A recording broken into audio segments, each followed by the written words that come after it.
So this is George from Sail Whiskey Dream, and this is my first live. Let me turn off the echo in here, and see what we want to talk about, and see how many people are interested. So um, we're we're not on the boat. The boat is still out of the water. It's still a little bit on the cold side. So um, we're mainly cooking at home. The galley and the boat's open, but let's see what we can what we can produce. So let's see who's coming in here. Trekking with Deb. Oh, nice to see you guys. So it's usually see you on somebody else's live, and pleasure to have you here. So I was saying it's still cold out, but the snow is gone. Ice storm today, and one of the things you got to worry about now. Hey, birds and bugs. Welcome to my first real live. So pleasure to be talking to people. I'm actually sitting in my basement, surrounded by boat parts and stuff that have to get worked on. The background is YouTube's green screen. I thought that was nice to be able to think of a sunny day with clear blue skies, and I'm impressed with their green screen. I know it works well on Zoom, but it seems to work okay here as well. I assume people can hear me because I can't hear myself. I was saying, so it's winter's getting over, and I got to move some stuff out to the boat. And hey, Mika, welcome to my live. And one of the things that I bought this year is a barbecue for the stern rail. It's a little bit bigger than what I really wanted, especially since the stern rail is split. It's got to walk through transom, and I got to figure out how to mount this thing without it getting caught in the lines, and still make it relatively accessible. It's propane powered, so that's good. Many years ago, I had a charcoal one, but the problem is once the charcoal is done, what do you do with it, right? You don't want to dump it in the water, so you got to put it in a bag, but you don't want the bag to catch fire. Propane's a lot better. Disposing of the used propane canisters is still an issue, but there's a place to drop them off at the marina, and I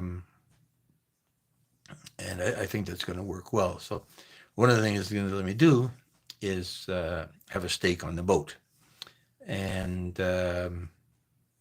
that's sort of something I'm looking forward to, and hot dogs as well.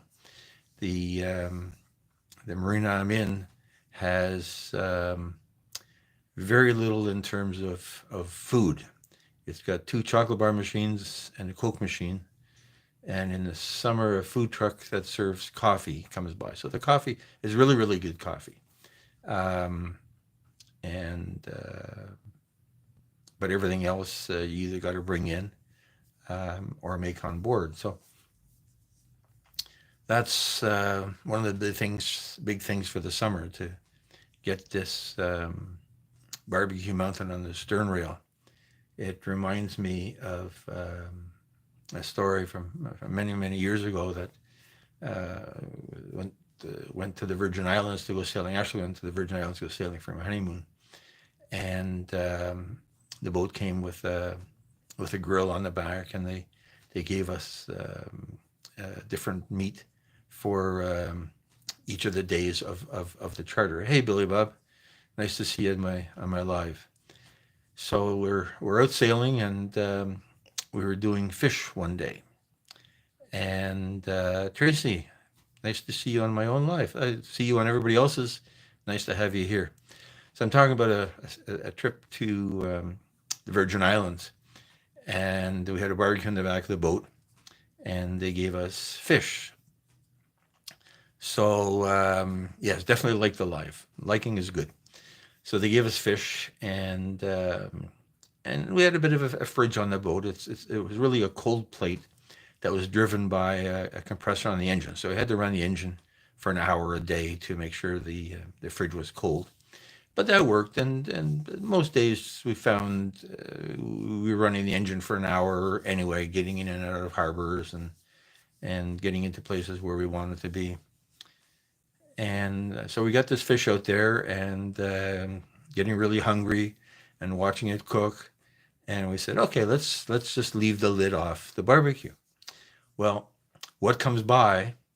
A seagull comes down and steals the fish off the barbecue. Like, I guess the seagull knew that it was fish, and it said to itself, I like fish too. And that was the end of that lunch. So I think we had leftovers or something else, because there was only enough food for each day of the charter. So that was kind of an interesting British Virgin Islands episode, and I've remembered that for years. And in fact, I'm thinking this year, when I do have the barbecue on the back of the boat, I'm going to try to actually stage that. I'm going to put some fish on the barbecue, wait for the seagulls to come by, and steal a piece of my fish and record that, and um, and yeah, sort of relive that um, from many, many, many years ago. It Interestingly, the guy in the boat next to me, this is his first year sailing, and he's got a family of adult daughters, and he bought a used boat, and he learned to sail it pretty quickly, and I was quite impressed. And he once he got everything else organized on this boat, it's a CNC 29, I think, or maybe 27, and he put a gas grill on the side.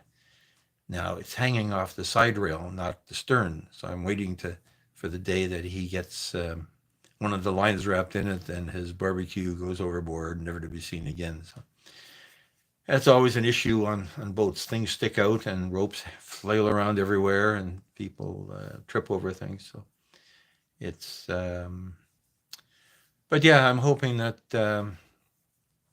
that a grill will be a good addition. The other thing I'm hoping for is this boat is 20 years old, and it was owned by a guy who did live on it all summer, still in Canada, so it's cold um, in the winters. Hey, Caesar, welcome to my live. And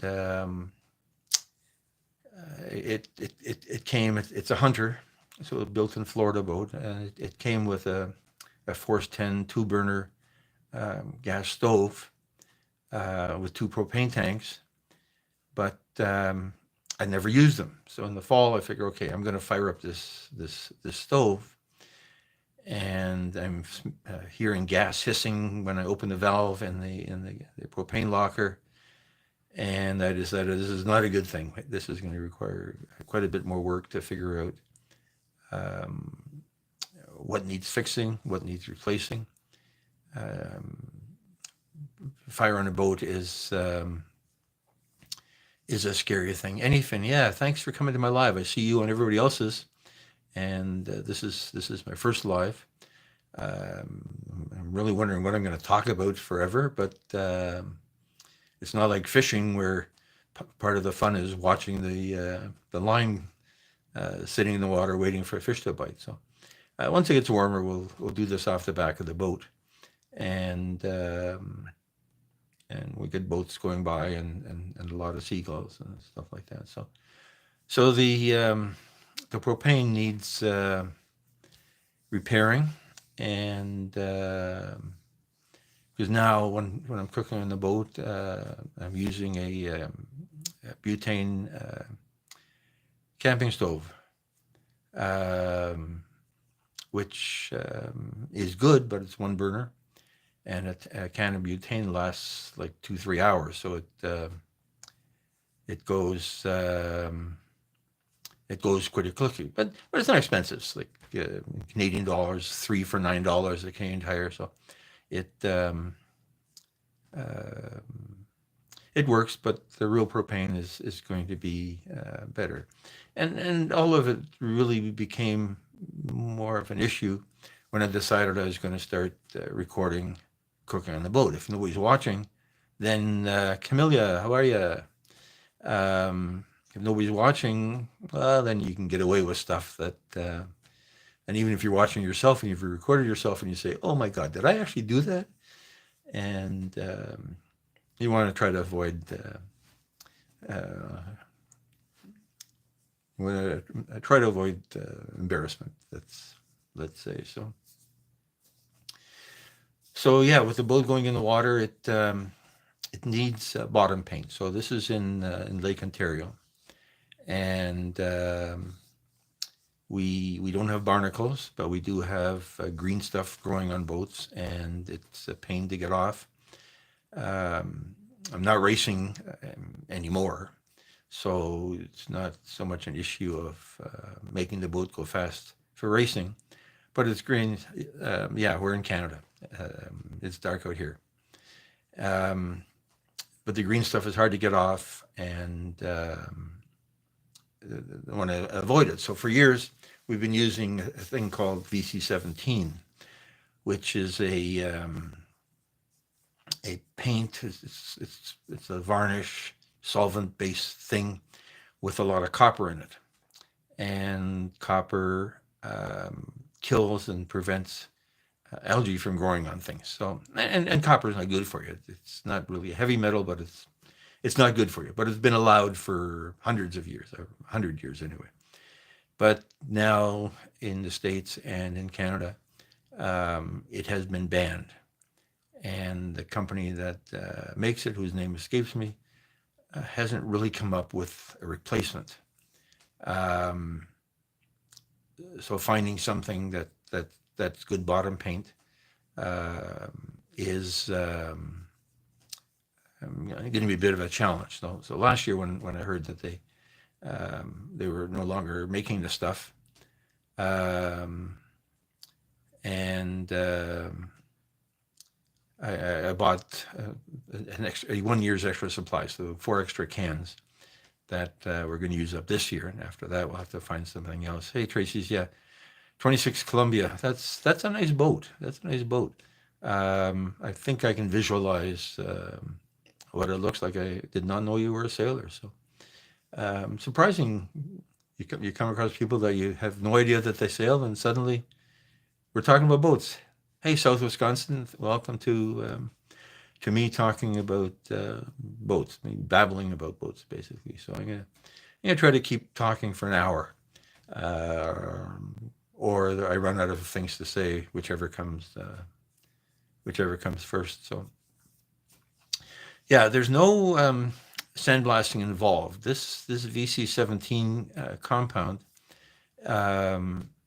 actually works pretty well. The boat has always been pressure washed by the marina at the end of the year, so it gets rid of all the crap. And then in the spring we wash it down with boat cleaner, and basically just paint over it, and it sticks, and it works well. And to some extent, if it does not flake off, but leach off by the end of the year, that's great. You're going to put more on anyway. The new stuff, they call it VC Offshore, so it's really a bit, I think, more of a paint kind of compound. And I haven't researched whether you can just paint over it, or whether you do have to sand it. I hate sanding. Did that 1 year, many years ago, and the sanding dust is bad for you. It's hard work. And on one hand, it's a small boat, but on the other hand, it's a big boat when you're having to sand every square inch of the thing. Yeah, the hat. I bought it on a trip to Germany, and it's a hat that is used by the sailors of the little boats that go up and down the Elbe River. Um, some relatives that were in that marine business, and I thought it would be good. The only time I've ever seen one else was there was an author here that used that hat, and yeah, it works better in the green screen than the white hat because it fits in better. Hey, Jace, thanks for coming. Looks so sweet. Oh my God, yeah. I can. I'll take that compliment any way I can get it. So the bottom paint, it dries fast. It almost dries too fast. So you apply with a roller, and because the solvent dries out so quickly, if you put it in the tray, it dries out before you can roll away a quart can of this thing, and the boat uses 3 quarts. So somebody told me a trick that you take a plastic shopping bag and put it over the paint tray to keep the wind from blowing on it, and then it does last.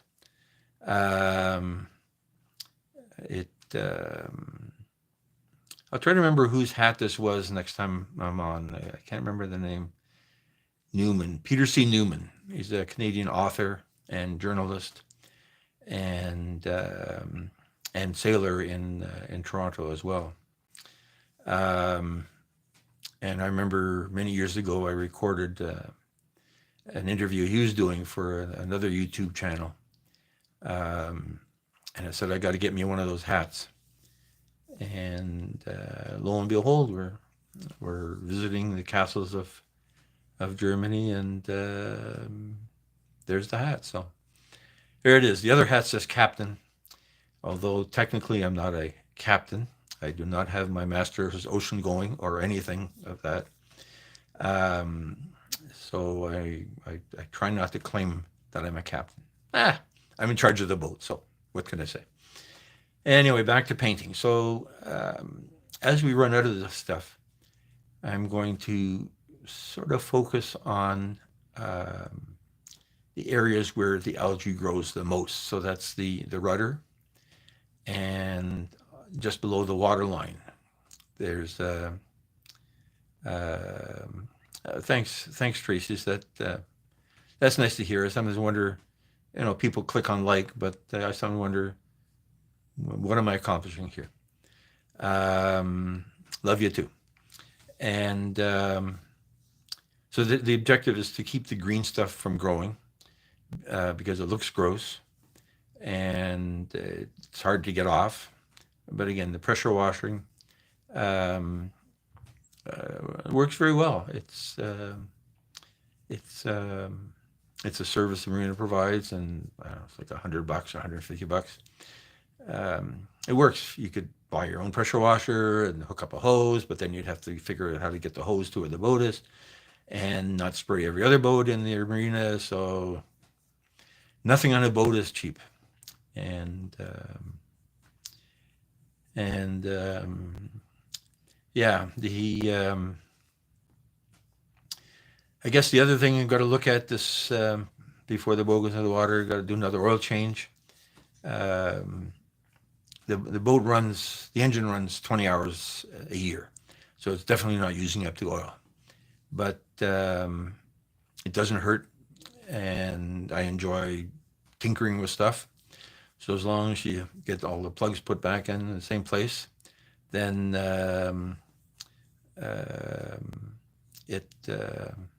it works.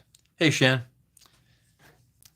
Welcome to my live. Welcome to me talking about boats. I guess we're talking about boats more than I'm talking about cooking, but the whole cooking thing started with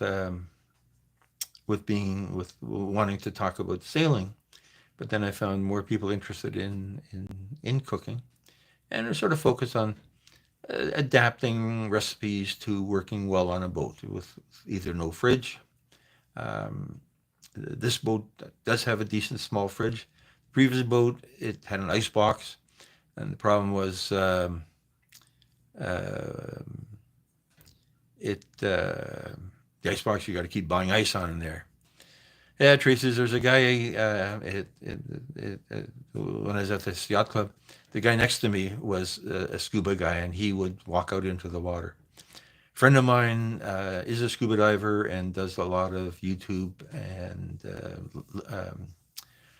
Twitter talking about scuba diving and him and the sharks and stuff like that. And I've asked if he wanted to come and practice at our marina, but he wasn't that interested in scuba diving in 10 feet of water. So it's not the same. It's not the same as 250 feet off of Key Largo, which he likes to talk about. And we have no sharks. We do have carp. I saw some fishing guys here. We do have carp, and one of the things I found when I was a kid, my father would take me sailing a lot, and we'd either catch perch, smelts off the Hamilton Harbor, perch in Lake Erie and Port Dover, where the perch fishing fleets are, or sunfish and rock bass in Jordan Harbor. And I've always thought that the aggravation of a fishing license just isn't worth it because I'm not going to do that much fishing. But then I discovered that old guys don't need licenses. They just need proof that they're old. And we'll probably drag a line off the back of the boat and see what we catch. Now, where we are in Lake Ontario, in the summer, there's a big salmon fishing derby, and people catch 20, 30-pound salmons. Hey, Martin J. We're not going to try to compete with that. I do see carp jumping every once in a while, but I would be happy with a couple perch or a few rock bass because they're convenient enough to cook on the boat for one person without having a lot of leftovers and without making a huge amount of mess. So we'll see if that's a plan for the summer. The water is relatively deep where we are. Once you're a couple hundred feet offshore here, you're into 100, 200 feet of water. And so that gives you a huge variety. And in many areas, lots of rocks and vegetation that attract fish. No one had my water bottle. So we'll see how that works. I don't think I'm going to go by a downrigger. I'm not that dedicated to the concept. Will I even buy a rod holder? Yeah, maybe, but just a bungee cord and tie it onto the stern rail. That's probably good enough for day one. Of course, on day two, then I'm going to be down at the sporting goods store at Canadian Tire and looking through the rod holders and wondering whether I should have a better rod or a better reel. I'm not casting here, it's just trolling basically. I don't need a landing net. Do I need a board for cutting them? It becomes one more thing to get involved in. But yeah, it's something to do, and we'll see if it makes a few good cooking videos. I've watched a number of amazing cooking videos, Filipino recipes for various fish that were seasoned in ways I had never thought of, and I think even my humble Canadian perch will look good or taste good in those. So the What else do we have to do this year? Well, one thing that happened in the fall is I'm taking. You see above my head in the green screen background, there's a Bimini. So there's a Bimini and a Dodger that keep the rain off of the cockpit and keep the rain off of my head. And taking it down, and it wasn't that windy. I doubt it was 10 knots, 10 miles an hour, 20 kilometers. And the Dodger is made of about 8 pieces that all zipper together. So there's front windows and quarter windows and 2 side windows and a top. And I'm taking this off, and I'm about to lay the window that I took off, about to lay it down in the cockpit, and a gust of wind comes up and blows the thing over the side. And while I said there's only like 12 feet of water, it is pretty murky. And even going back on a nice sunny day when you can see some of the stuff growing at the bottom of the water there, never did see my window, so that had to get replaced. And like all boat parts, nothing's cheap. It was $300 for this window, plastic and cloth window that's about 2 feet by 3 feet, with a bunch of zippers and snap fasteners. But the whole Dodger was $3,000. So when she gave me that price at Genco, one of the boat stores here, I said, "Yeah, what am I going to do? Haggle with you? No, you don't haggle with people that A, you need, and B, who have a skill that is important." So it's paying the people or letting the people that do work for you earning a living is probably a good way to proceed. So the challenge is that they made this piece. Nothing under $100. Can't think of anything. No, offhand, no. The can of VC17 used to be $40. Last time we bought them, it was $130. So that's like over 12 years, but still. The thing when they made this window is it has to align with 2 other zippers from 2 other parts of the Dodger, and there are 2 snap fasteners, those lift-to-dot fasteners that I hate. Much rather they had toggles.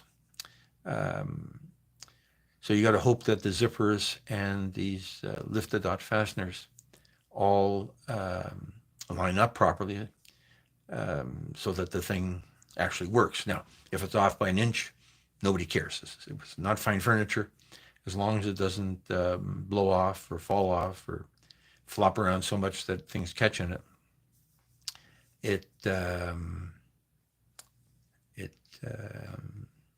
It will work, and I leave that up. Okay, birds, thanks for dropping by. We'll drop by your next live if I can see it, and I'm hoping we'll do this again. As I say, I got to keep thinking of something to talk about that makes any sense.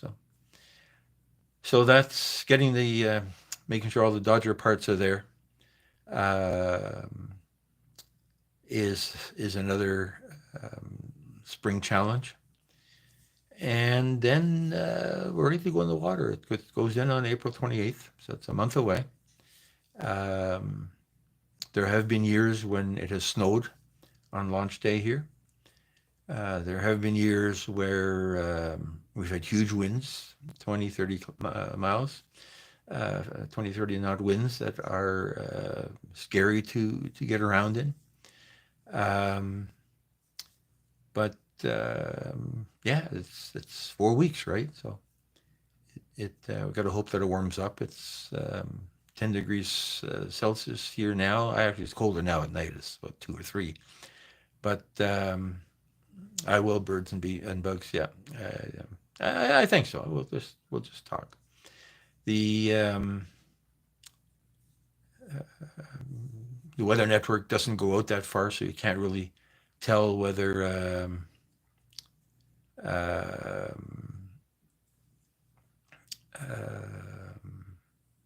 what there's going to be like there. Shania, there's a question about tips for new fishers. No, I can't claim to be an accomplished fisher. I think the last time it was probably 40 years since I've actually been fishing, and it was my dad was telling me what to do. So it's there's no intrinsic knowledge of how to fish. I've never been a fan of fly fishing. Um, I've never done it, never figured out what the point is. Um, Never been in streams where here people use flies for trout. I'm not a huge fan of spinning. Um, Although at one point in my life I had a couple of different spinning reels, open face and closed face spinning reels, and I really got into worrying about the differences between them. And my basic fishing as a kid was a bobber with a hook with a worm, and not sophisticated, not so much a skill, but we always looked at fishing as a way to catch food, something to eat. Um, I can't visualize in my life ever throwing a fish back on a catch and release kind of basis. I got to feel sorry for the fish, the poor thing. It didn't have to be caught and showed off and then thrown back in again. But then again, it's a thing that is a skill and does provide people with an outdoor enjoyment. So my basic goal with fishing is catch something and eat it. Um, Hopefully you catch something that you do want to catch. I remember we used to fish in the Grand River and catch catfish. So catfish, of course, are the ugliest things in the world. And I remember once they fight back and they've got this really sharp barb at their gills. And before I knew that was what I remember trying to hold one by the head, and the thing stuck his barb out, and it made a hole in me. It tasted good afterwards, but so obviously I won. Me won, catfish zero. But sort of like my scuba diving friend, he doesn't eat fish because he says he doesn't want the sharks to think of him in retaliation. He wants the sharks to like him. Now, whether the sharks have that much of a thought process when they see a guy coming down with the scuba gear and they're saying, "Oh, lunch," but everybody each to his own, and it's kept him from getting eaten. You can't argue with that. Of course, maybe he's just been lucky and he hasn't been where the sharks are all are that hungry. But yeah, no sharks here. Nothing that will try to eat you in the water here. No piranhas. No, it's pretty tame. The people do say, and I've heard this, that the fish in Lake Ontario have a lot of chemicals and mercury in them. Now, before I actually embark on fishing with the plan to eat these things, and we'll research that a little bit. I know when we caught fish in the hey Selena Celestial, hey Australia, thanks for coming into my live. I'm talking with fishing now, fishing from a boat. So when we did go fishing, first of all, it was 40 years ago, and there was less pollution at the time. So smells off of the Hamilton Harbor Pier, the Burlington Pier. On the lakeside, the water isn't polluted there. On the bayside in Hamilton, Yeah, I think it caught fire once. Um, Grand River has always been pretty clean. There isn't a lot of industry along it, and and those fish have always been tasty. But again, in those days, nobody thought about mercury, and we didn't have the internet to tell us that you should worry about mercury in your fish. And if it did, it probably would have told us that mercury is good for you. So we'll see how that works out. Yeah, Australia. You've got summer now, right? Or I guess it's fall, so starting to wind down a little bit. It's as I said, the boat's going in the water in 28 days, and we're hoping that it's going to get a little bit warmer here before that. It's autumn, yeah. The bottom paint, I've put it on when it was like 10 degrees Celsius. I don't know what's that, 60 Fahrenheit. And again, because of the solvent in the paint, it doesn't seem to hurt it. Also, all we really care about is that it sticks. So it doesn't have to look pretty under the water. The only thing is going to see it is the fish, of course. But do want to wash and wax the hull. Didn't do that last year because the weather wasn't that good. So do want to wash and wax the hull because it looks better.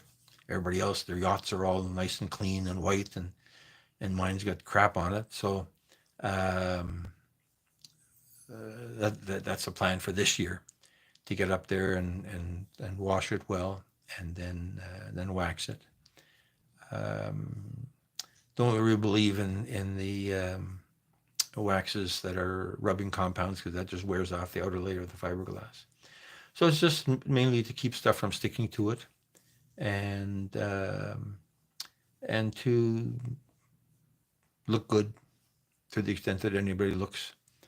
In the marina, I see people that spend hours waxing, and they're motorboat people, so some of their mindset might be focused a little bit differently. So they're out washing and waxing and on a regular basis.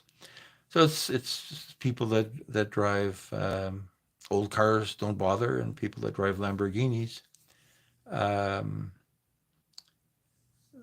want to make them look as good as they can. So what's interesting is here, I've seen a number of boat cars. So there's one that's a Lamborghini, one that's a Ferrari, and they're really small boats with a car-looking body superstructure that the first time you see it, you say, "What is this? Is it really a car that's floating?" And then you realize that it's a boat with a car superstructure. I don't know whether there's a second car is a Lamborghini as well, or whether they're driving a Toyota, and this is how you can say, when I come for a spin in my Lamborghini, if they're looking for a date. Let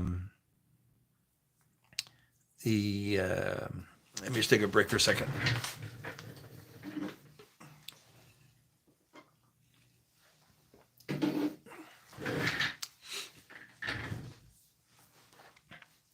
So there's a few of these car boats.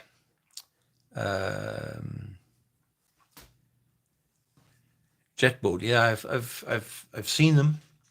Never been on one. Seen them in Florida, and I think our police force has one here for getting into shallow creeks and rivers. Jet boat or airboat. Jet boat makes me think of jet engine there was that guy that put a jet engine on the back of a. Okay, I'll have to look that up. I offhand that doesn't ring a bell, but I am interested. I thought of every once in a while because sailing is work. I mean, you got to undo everything and hoist the sail, and when there's no wind, then you're motoring. And if you're going to motor, you might as well be a motorboat, right? So I thought of a Zodiac, a big Zodiac, no cabin, so it really becomes a different kind of experience. But just a Zodiac for zipping around and riding the waves, kinds of things, and getting into places where it's not that deep and investigating. So it's an idea. I don't know whether that will happen because I do like the idea of a place to have a snooze, have a sleepover, relax out of the rain. I enjoy just sitting on the boat in the rain. It's a cottage for all the practical purposes, and a Zodiac probably wouldn't work for that unless you're into like 40 feet, and we're talking about a couple $100,000. So that's not likely to happen. The previous boat was a bit smaller. It was a CS-27, a bit older, but it was a good boat. It was more rigid. It was heavier. It had a deep keel. This boat here has a wing keel, so it's not very deep, which is good when you're getting into shallower water. But the deep keel is a bit more stable in the wind. It was Canadian made, which has had some advantage or some of a cachet at the time that Canadian Sailcraft has gone out of business. And at the time, I worked for the auditors of the company, so it was sort of keeping the faith to some extent. So so for a 27-foot boat, it was quite roomy. No quarter berth, but it had an alcohol stove. And I was talking earlier about propane stove issues. So this thing had a Kenyan alcohol stove that you pump up. And I thought, oh, great, when I got this, right? And the problem with an alcohol stove, I remember once I was out sailing with a bunch of people, and one of them got cold because it was getting damp and foggy, and she was shivering. So I said, okay, well, let's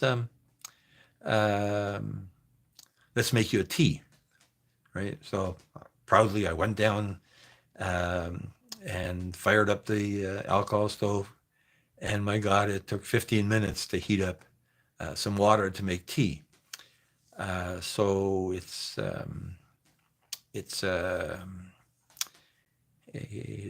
not a very efficient kind of thing. I guess the value of alcohol is it's easier to get than propane. It doesn't explode, which is a good thing. There's a guy on YouTube that sails a Contessa. I can't remember whether he's out of England or out of the States. And a Contessa is an ocean-going boat, and he was extolling the virtues of his alcohol stove.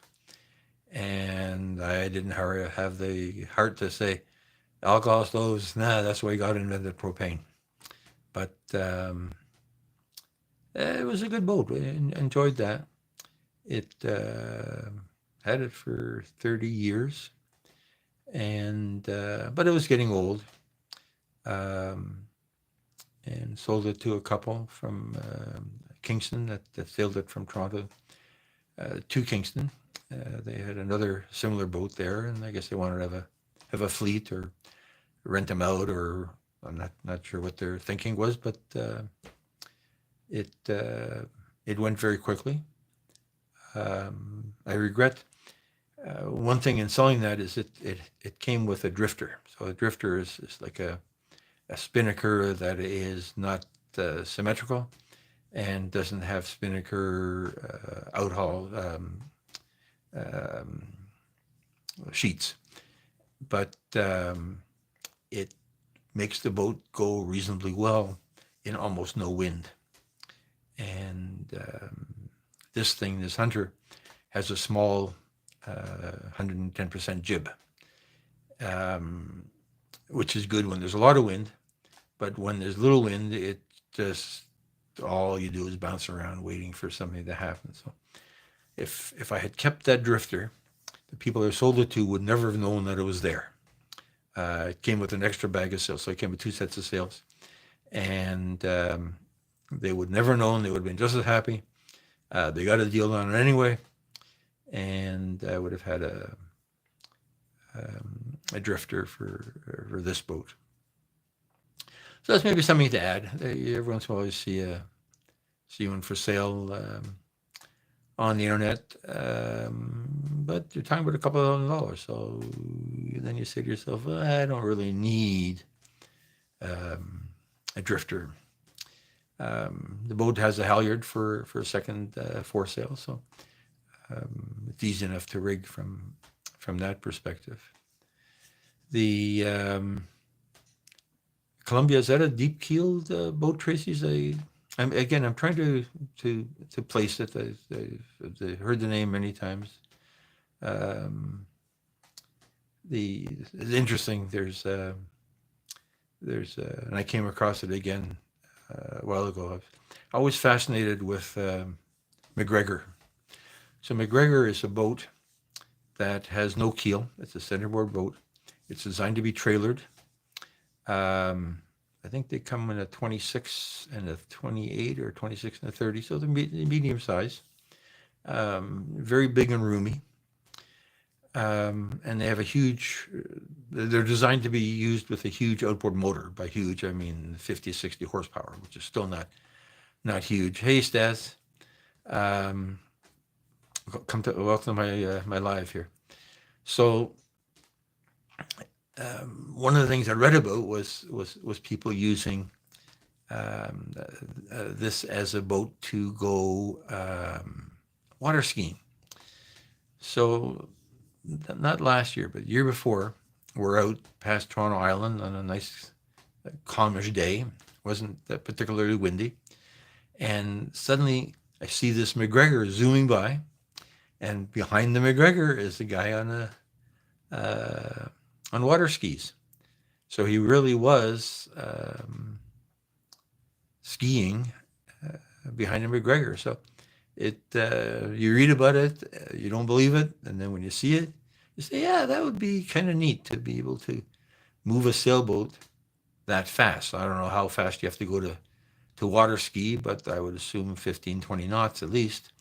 But yeah, now I haven't seen that boat go by again. So maybe this was a one-time kind of thing, but people in boats do weird stuff. It's a neat thing. It's a neat thing.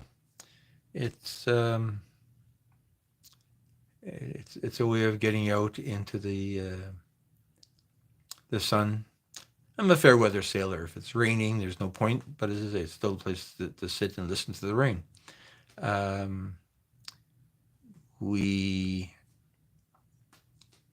We're wimps.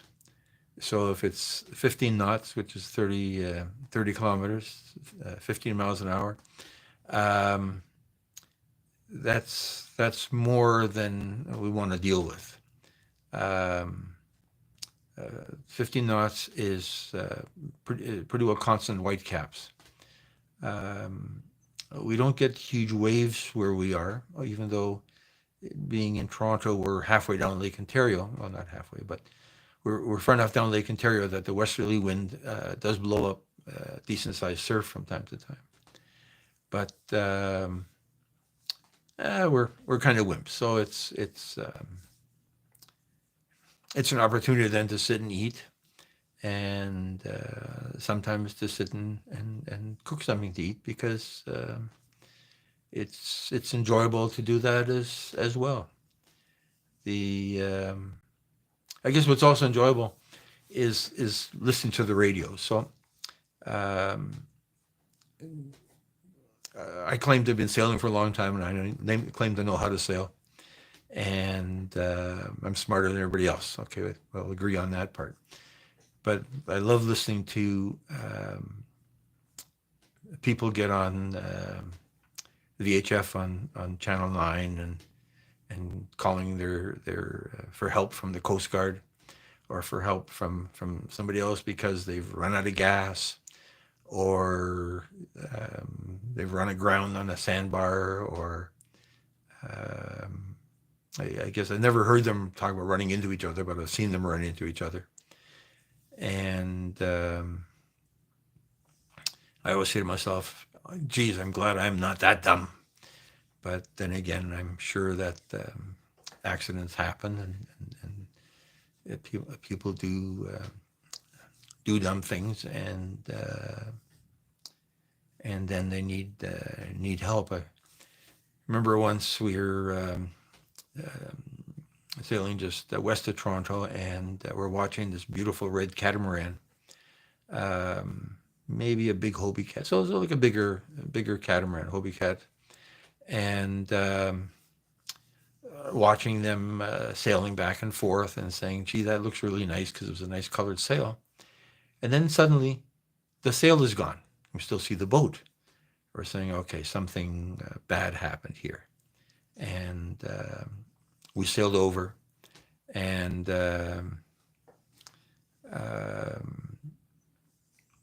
asked if they needed help. And so there's a guy and a woman and a kid. And you don't want to sound smart ass. And you want to help. Why not? People need help, and they're on the water, and it's a good thing. But once the guy and his wife and his kid, so the wife and kid got on our boat, and he stayed on his boat to steer it, and then she told us that the reason there was no more masts is he forgot to put the bolt in the bottom that holds it up. So again, you don't you don't want to be too smug, and you don't want to be too smart, and you say to yourself, gee, I'm glad I haven't done that yet. But doesn't mean that that one day something that might happen. No, that's when I mean radio, I mean VHF, the boat marine radio. So Channel 9 is in North America is the sort of emergency hailing channel that the police and Coast Guard monitor, and we leave it on that most of the time. Channel 16 is sort of the general non-commercial hailing and talking channel. And then people move off to other channels to have sort of semi-private conversations, but nothing's private on marine radio. If you want to be private, then use your cell phone. But people use the radio because it's a radio, it's a broadcast. So if you're looking for something, or trying to find out who's afloat, a quick call on the VHF is sort of a way to get together. It's a way of communication. Tracy's no, it's absolutely no different than the CB radio. All I know about CB radio, I worked for a guy as a TV and electrical repair guy, and when CB came out, he put one in his truck and one in his base station, and basically he'd tell us when he was coming home, because his house was also a shop, or if I had to go out and bring him parts or something that are needed. So it's no different than CB. CB has more channels. Well, that's not totally true. CB is unlicensed. If you, I believe it's unlicensed in both on Canada and in the States. You buy it, you use it. It's been glamorized in trucker movies, and Um, so everybody knows of it. Um, I don't know with cell phones. Um, I think even commercially, people have given up on CB because they use push-to-talk cell phone radio networks, um, because they can use it as a cell phone and as a radio.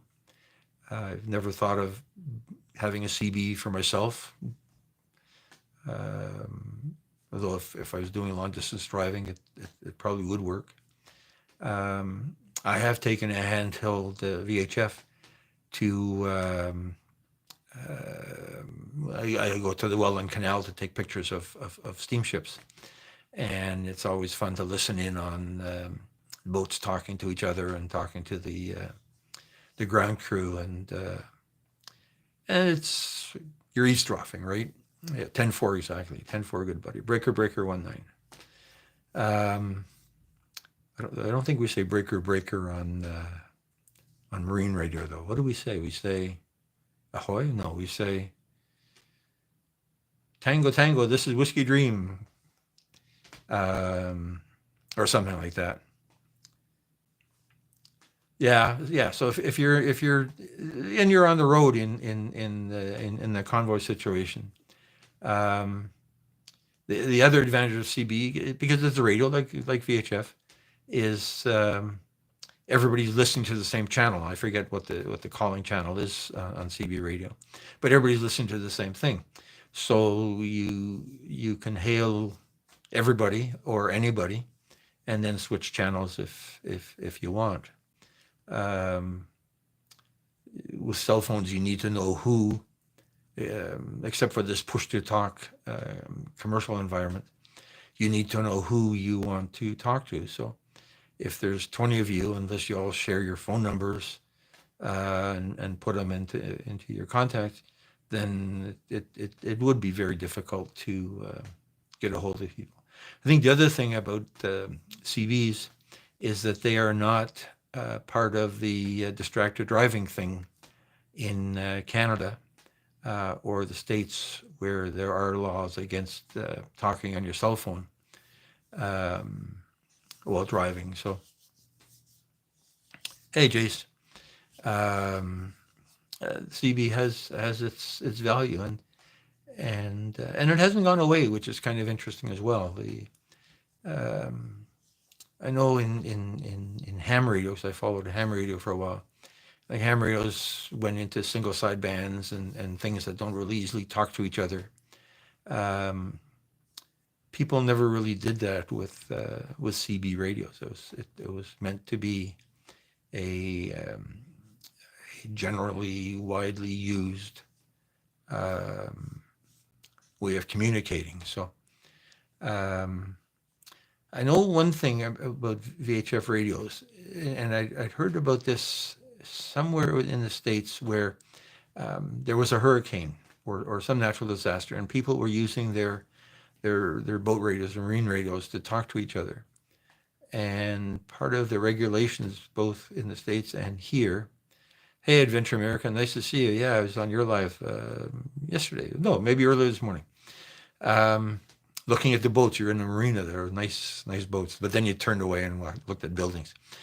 So the thing about the laws relating to marine radio are that it's not supposed to be used between two land-based stations. So you can't both take your handhelds and talk to each other.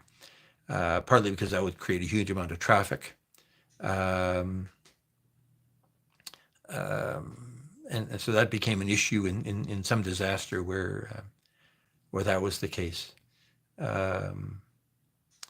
I've taken the handheld with me when I've gone anywhere along the waterfront, whether it's out to Welland to take pictures of the boats there and the canals there, and further east into Lake Erie, because it's a way of snooping in on what other people are doing. So Adventure, you've just joined me, but this is my first live, and I'm going to sign off in a minute or so. I am amazed that I managed to talk for an hour.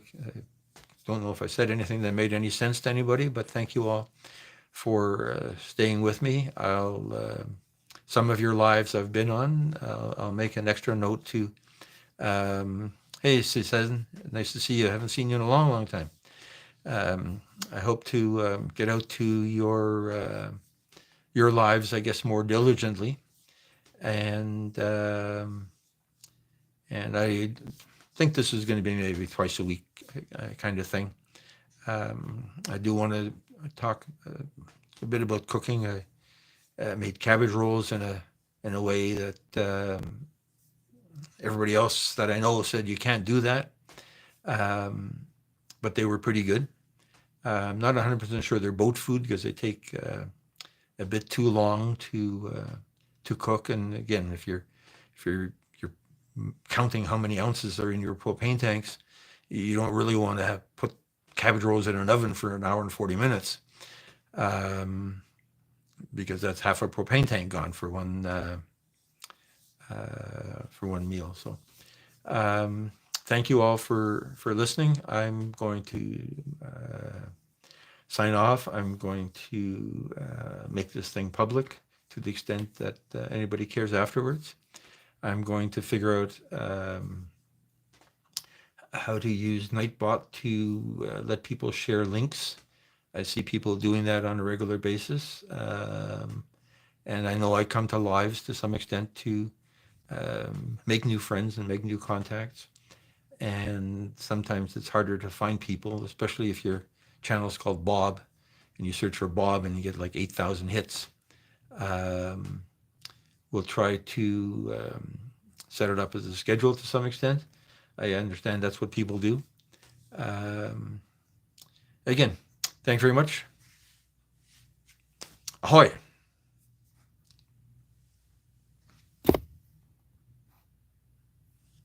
Do I want to stop streaming? Yes.